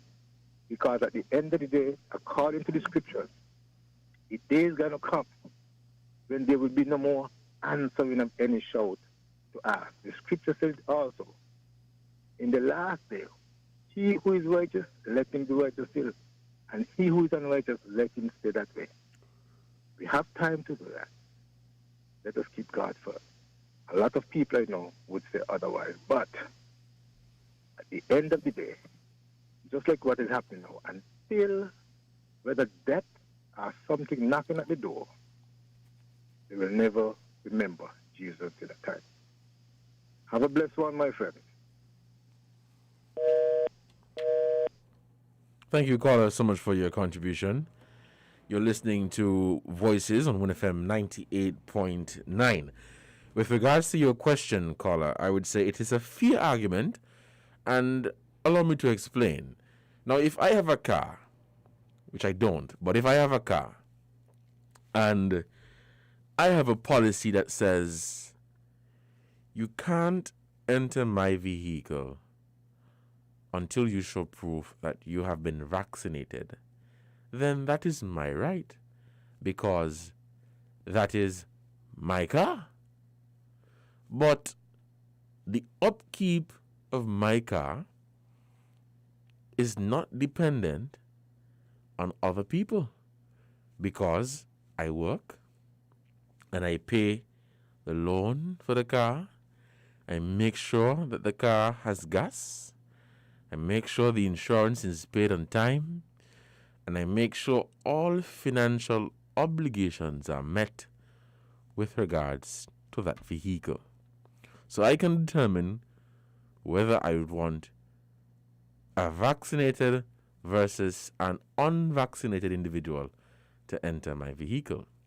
But again, the upkeep of my car is not dependent on support from members of the public. So let's say I own a business place. I am the owner of the business place. I'm the CEO, whatever you may call it. And I could say, well, you can't work here or you can't come here unless you show proof that you have been vaccinated. Now, while it is your business place, you still depend on these people for the upkeep of your business place. So while you're pushing an argument, which is fair, people from the other end may push this argument. Well, I don't want to take the vaccine, so I ain't gonna come in your business place, and you ain't gonna get me unvaccinated money. So sometimes, we have to look at the issue from both sides. It is a fair argument because that is your business place, that is your car, and you can make that decision. But people often say, with decisions would come consequences. And so you have to really prepare yourself for the consequences that may come after the decisions you make. And that will be my response to your question, caller. That will be my response. Because, as I said before, we really have to look at it from both sides of the table, look at the issue from both sides, and try to be, I mean, not everybody could be as fair, but try to be understanding. Try to be understanding and really think about the whole issue. You know? Yes, it would be good news for the health authorities if everybody come up and say, well, we're going to take the vaccine. But the reality is there will always be hesitancy. That is the reality. There will always be hesitancy. But the task force has been trying, the health authorities, the task force and the health people, they have been trying to encourage people to go out and get vaccinated. But there is a what should I call it? I don't even know what to call it. But there are some people that have not been vaccinated as yet. I say yet because some people are considering doing it. And it's like a question, you know, sometimes you ain't see a family or a loved one or a friend in years. And when they meet you, the first question they would ask you, you ain't married yet? Well, how come? Or why you don't have any children? You know, questions like that I would say very fascinating questions. Excuse me, you know. And that has become the new language here in St. Kitts and Nevis. It's the vaccinated against the unvaccinated. It may sound funny, but it is true. And after you share your vaccination status to say, well, I decided to take the vaccine because of this, because of that. I want to protect my family. I want to protect my loved ones. Then people curse you, so you're stupid for taking the vaccine because you know in the vaccine and it's the this or the that and that or the this and you shouldn't take it. And then you have the argument, the other side now, cursing you because you ain't take the vaccine. So you're going to get cursed if you take it. You're going to get cussed if you ain't take it. This is happening here in St. Kitts and Nevis. People cussing you for not taking the vaccine, and they cussing you for taking the vaccine. That is your right, you know. It's your business if you take the vaccine. And I don't believe that anybody should make any noise with you and make you feel less than because of a decision you thought was best for you and your family. You were at that decision table and you said, well, this is what I'm going to do. And I'm going to do it in the best interest of me, myself, and I, and my family. So whether you take it, some people are going to cuss you, so you're stupid. And whether you ain't going to take it, they're going to still cuss you until you're stupid. But again, it's a personal choice. That is your personal choice. You're listening to Voices on WinFM 98.9. I'm your host for today, Devonne Cornelius. You can call us and be a part of this discussion. The phone lines are open. The numbers to call are 466-0989, 762, and 662. We're having a conversation here on our program. As I said, for those of you who just tuned in, we were talking with the representative from the West Line Bus Association, Mr. Rodney Baptist, and he was just, sharing some concerns and issues that the members of the West Line Bus Association have been facing in light of the recent COVID restrictions imposed upon them because of the community spread we are currently experiencing, and of course other issues that bus operators would face from time to time.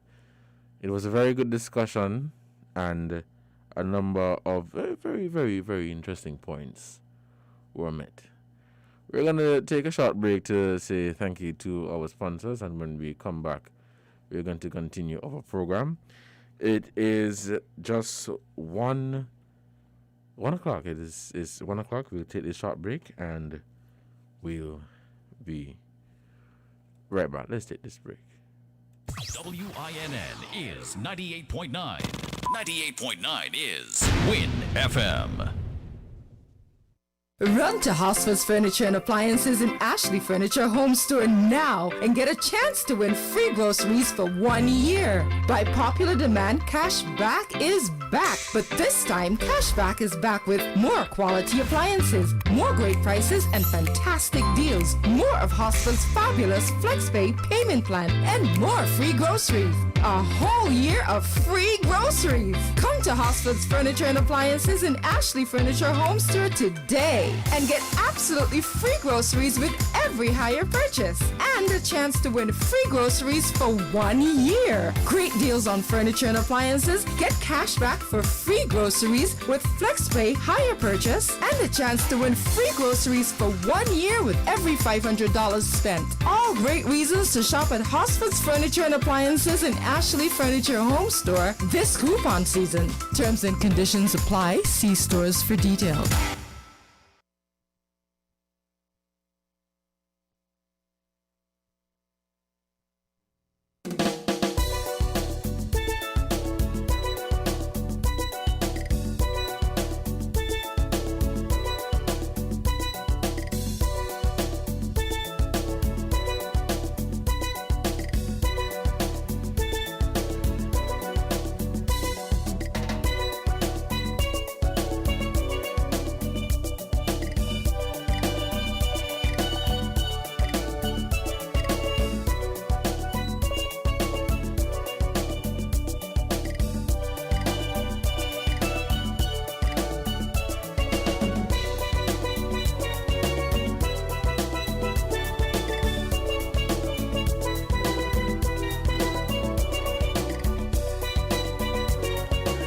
Welcome back to Voices on Win FM 98.9. I'm your host for today, Devonne.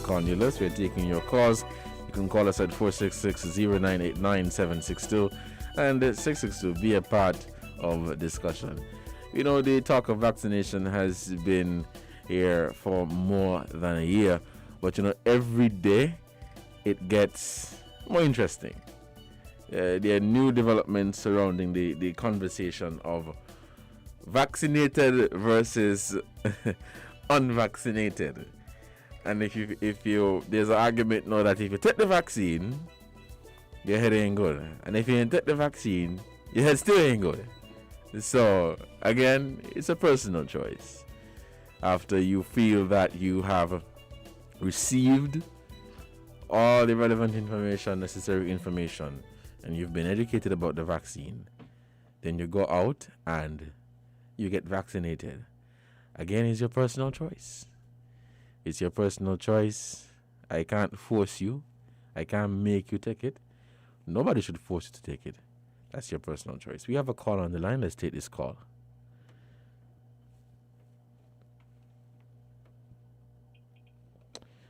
Caller, good afternoon. You are live on Voices. Hey, good afternoon. Are you going back to the vaccine story? I want to hear your take on it. All I say, you know, choices have consequences. That is what we're not discussing. If you refuse and you become infected, who's responsible for you? You know, what effect will it have on anybody else? But let me ask you a question. Hold on. Miss Henry, let me ask you a question. You say if you ain't take it and you become infected, who's gonna look after you? If you take it and the side effects are too much for you to handle, who's gonna look after you? The hospital will look after you. Okay. Well, with choices there comes consequences, right? That's what I just said. Awesome. And you must know your own, even your own body, because some people they have non-communicable diseases, which mean in most cases the immune system is weaker. We have to weigh. You know how many choices we make that maybe we'll just say outright, look, I don't want that. It's like some people, I don't want a debt, but they want a house. They want a car. We must put not just one thing. What are the benefits? The cost and benefit. That is an economic term, eh? Right. Well, really and truly, benefit must outweigh the cost. you have to look at the advantages and the risks. Variables, Because I mean that even just be a risk. If your employer decide that only thing, then you have, and you refuse, you have made the choice to be terminated. There ain't no other way around it. Well, let me add this. If I run a business and I have a staff of 25 and 20 of them decide they ain't going to take the vaccine, you know what? So are you saying, well, send home the 20? It wouldn't have no effect. Send. Of course it would. No. Yes. In a case of high unemployment. Of course it. So you think you're going to find 20 people? You think you're going to find 20 people to replace at the same time? We all have different expertise, and you could never find another Devonne Cornelius. You understand me, Miss Henry? No, listen again. No, you don't understand where I'm coming from. There will be an impact. There will be an impact. Environment in which these things happen. Now, if it happens in an environment where there's full employment, I'm talking economics now, you stand to lose. You hear in the U.S. they say that some places cannot get people to work. Now, if you're in a situation where there is high unemployment, that's why even trade unions can't function properly because of the high unemployment. There's too much replacement out there. The supply of labor is bigger than the demand for it. So if all of them walk off, people who will want a job will walk onto it, and they can be trained. Because remember, we have a high level of education. I'm not saying they can't be trained, I'm not saying that over time staff can't be trained and replaced. Because if I did know, if I drop them dead now, they're gonna find somebody else to come here and talk in the radio, right? Let me say, if you get host tomorrow, Mr. Backus bring somebody. Wait a minute, that is what I just say, I'm telling you, so what I'm saying is this. When you go with the notion that, well, if they turn them away, they can't, that is ridiculous. No, it's not. People die all the time. No, it's not. Are replaced. No, it's not, Miss Henry. And you've give your point, and I'll give mine. No, right? Hold on. You give your point, and I'll give mine. I understand where you're coming from. Staff can be replaced. Because if you leave the job today and you decide, well, I want this person to come, you bring them in, you train them. Mm-hmm. But there will be an impact because you will never find somebody as good as John Doe. You will never find somebody as good as Mary Jane because they may be the best person for that job. And so your business may take a step back by 5-10 years because of losing that person. We have seen businesses around here in St. Kitts and Nevis stumble because they lose a certain member of staff or a number of employees because those employees were dedicated and they knew what they were doing. So to say that there will not be an impact is an unfair statement. We understand we are human beings. And if I drop down dead today, they could find somebody else tomorrow to come and talk in the radio. But you will never find another Devonne Cornelius. That is my point. That is my point. Country rulers go. But we have, listen, we have another call on the line. Let us take this call. All right then. Caller, good afternoon. You are live on Voices. Hello, good afternoon. I think the discussion should be more how we can save lives during a time of the COVID pandemic. That's where the situation, that's what is happening now. Is there fear? It should be because, COVID killed. Yes, it hasn't killed anyone yet in St. Kitts, but it has the potential to kill people. So that is what the situation is about. It's not saying, oh, you take the vaccine or you don't have to take the vaccine. It's just looking at the situation. It can kill. It can kill if I know how WinFM is set up, and if in that small room all of you had COVID or one person got COVID, you know, it can be catastrophic for that small organization in and of itself. So we have to look in terms of that. Of course, we have rights, and everybody determine if they should take the vaccine or not, although some people are saying that people are raping them. Equating taking a COVID vaccine to rape, which rape in and of itself is a heinous crime against women, I guess against some men too, but a heinous crime against women and girls. And to equate it to that, we're making a mock of the whole situation while millions are dying. And then we have access to a vaccine. We're just going to just make a mock of it every day? Right, caller. Serious. Right. And look at the community spread. Right. When you caller, hold on. When you called in earlier, you said, how can we save lives during the pandemic? What do you suggest we do to add to the situation, to help the situation? Sorry. What we can do to add to the situation? To help the situation. What do you suggest?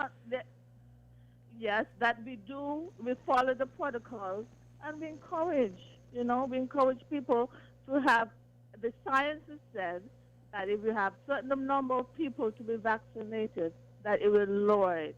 So we encourage that. We encourage people because it saves individual lives too. I know that everybody won't readily raise their hand and say, who will be the first person to die in St. Kitts and Nevis? You won't raise your hand, you know? And who will raise their hand and say, who want their first family member to die? We want to raise a hand, but it's a situation of life and death. And if we see it in that way, then I hope that we can be encouraged. They're talking about the AstraZeneca vaccine. Really, that might be the actual vaccine that saves the day because it's reliable, it's available, it's cheap, and it can store well. And millions around the world are taking it. And other vaccines, they have their conspiracy theories about them as well. So, I would like responsible discussions around the issue of COVID and the vaccines. There are a lot of people that lined up to take that vaccine, couldn't wait for it to come. Right. Thank you, caller, so much for your contribution. We have another call on the line. Let us take this call. Caller, good afternoon. You are live on Voices. Okay, we seem to have lost that call. To the previous caller, if you want to see responsible conversation surrounding the COVID-19 vaccine, you should really listen to the radio, because we had one here on Wednesday night. We had one right here on WinFM Wednesday night. Let's take this other call. Caller, good afternoon. Hold on. Caller, good afternoon. You're on the air. Okay, we seem to have lost that caller. These discussions are being had. From time to time, members of the task force, they would come here, right here on WinFM and other radio stations, and they would facilitate responsible conversations surrounding the vaccine. We have a call on the line. Let's take this call. Caller, good afternoon. You're on the air. Greetings. Yeah, that is true, man. That is true. That happens, Just what you're talking about happens. We was listening to a program on this radio station just before this your program, and there were two things they're talking about that we want to add a little penny hit me to it. They was talking about the issue of money, right? Economics and food. But I want to start with the food first, It is this is nothing about Rastafari. It is about human. It is very important for everybody to eat and drink the best, and as a human being ought to consume. As a human being, remember, the species, if you try to number them, innumerable, you just go and come, till you almost can't done. But you see, the human species is superb and we're different. And it was created, our body was created to consume a certain way. And it is very important that everybody fall in line with that. Very important. That can be the solution to so many things. Because as the ancient saying, let your food be your medicine, and your medicine be your food. Now the next thing they talk about was money. Now, within the scheme of things, especially what going on in the earth, it is very important for people to practice thrift, thrift, thrift, and people who is not in the money bracket. As we said before, the people divided in classes, and is economics dictate the classes, economics. You see, people who in the law and the middle, especially people in the law, it is very important for us to pool our resources together and make an impact within the scheme of things, the economical scheme of things. 10 man live in an area and 10, 20 man, and them come out, them and them family come out every morning and go get public transport. Pool the resources and buy a transport. Too. And that will suffice the family's need and bring in the money and move up from there. Very important. Collaboration, pool resources. Give thanks for listening to us. You had any special topic for the day, my brother? Yes, earlier this morning we had Mr. Rodney Baptist of the Westline Bus Association, and they were talking about the recent restrictions that were imposed on them because of the community spread, and of course other issues that bus operators would face. But you can visit our Facebook page to find the full Sometimes link. I'm savvy in that, but give thanks. What he said, you mean the recent thing, the listening, the passengers? Yes, the passengers, the capacity was reduced. You see, in the scheme of things with that, because me and some monkey bus drivers had reasoning about it. In the scheme of things with that, it's important, the poor always feel it, we know the thing said. But increase the bus fare can solve that, Increase bus fares, up the service. Because everybody, life goes on, no matter what the crisis is, life goes on. Increase the bus fare, you tell them carry less, all right? Yeah, increase the bus fares and make things balance out. Make things balance out. People find the bus fare. Poor people, as much as poor people going through struggles, and poor people that waste money,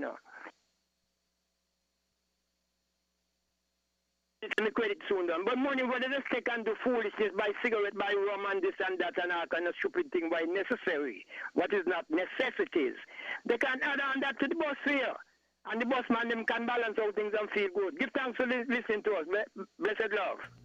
Yeah, man. Thank you so much for your contribution, caller. Before I take a short break to say thank you to our sponsors, I just want to read this comment on our Facebook Live. It says, from Kingdom Citizen, that's the name of the Facebook account, if the government decide the churches should close down, how would people feel about that?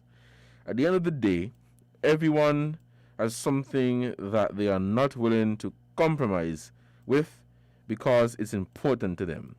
If something that is important to you is taken or forced upon you, then you will feel the squeeze.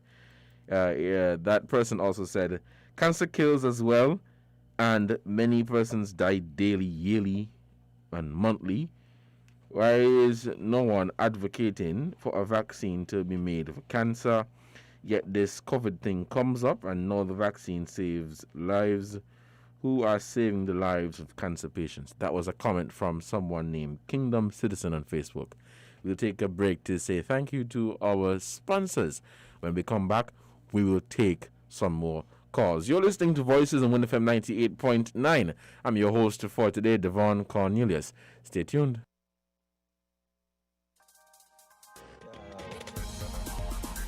We're different.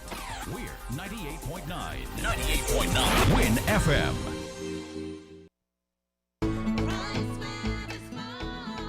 Here are your Horsford's Value Mart IGA Value Club Blue Tag specials from June 3rd through 16th. Essential Everyday Mayonnaise, $9.99. IGA Squeeze Ketchup, $3.99.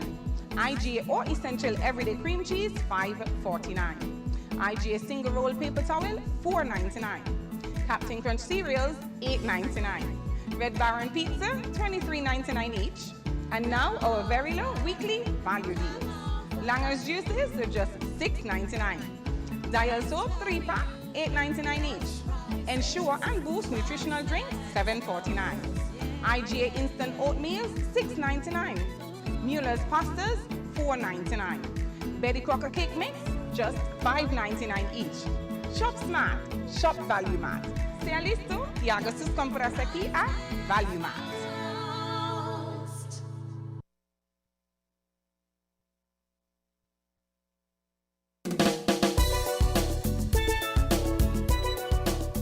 Welcome back to Voices on 1FM 98.9. We have a caller on the line. Let us take this call.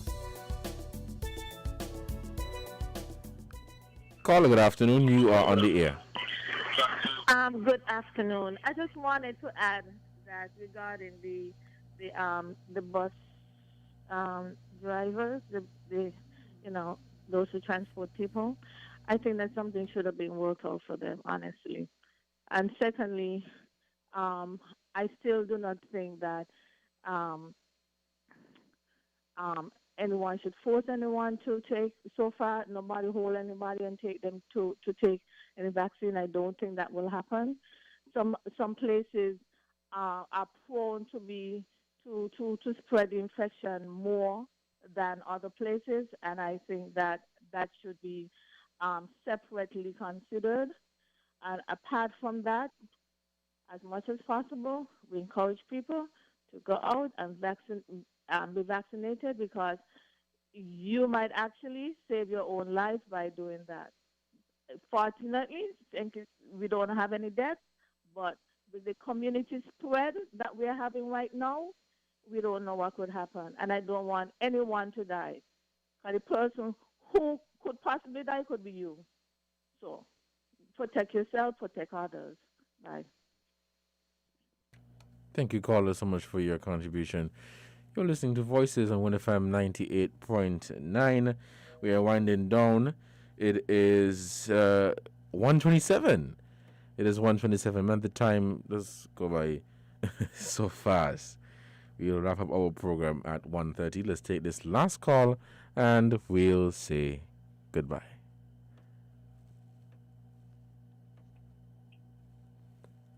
Caller, good afternoon. You are on the air. Yeah, good afternoon, Devonne. Did you say somebody for 4 seasons was found dead? Yes, the former director of Villa Engineering. All right, there's an old person, huh? I mean, that come to anybody else? Well, he was, I would say he's probably in his 50s or so. Well, when the Bible says prepare to meet your God, it go for everybody here. It go for rich, poor. Prepare to meet your God.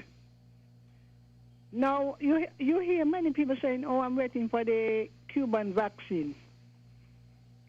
Are you aware that there are no choices in Cuba? No, you can tell me about those choices. Imagine that they have not finished the testing on the vaccine, but they are giving it to their people. What do you think about that?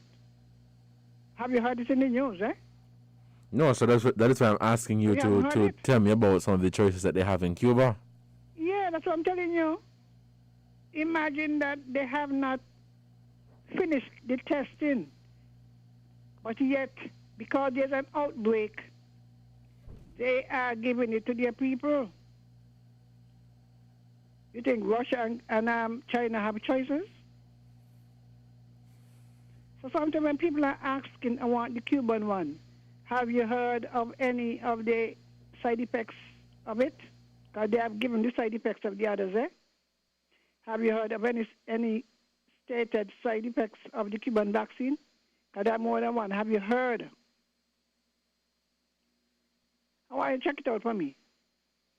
Sure. And you will see as soon when as they roll up, you have to roll up. Yes. Well, we are at the end of our program, Miss Henry, so thank those you. of you who are waiting for the Cuban one, I hope you get it soon. Yes. And anyway, all of you have a good weekend and look to God and pray for the country. Put on your mask, sanitize and everything, and give the old people a chance to live. All right then. Thank you. Thank you so much for your contribution. This was another edition of Voices here on WinFM 98.9. It is always a pleasure for me to be here and, of course, to interact with the people here in St. Kitts and Nevis. Thank you guys so much. Today is Friday. It's a beautiful day. Give thanks for life. Wear your mask. Wash your hands. Practice as much as possible. And where possible, social distancing. We have communities within St. Kitts. We don't want it to get out of control. If you don't want a lockdown, wear your mask and wear it properly, especially when you're in a large gathering with people. I'm Devonne Cornelius, and this was Voices on WinFM 98.9. See you guys tomorrow for Inside the News. Continue to have a fantastic Friday, and of course, have an enjoyable weekend. Until next time, stay blessed and stay tuned.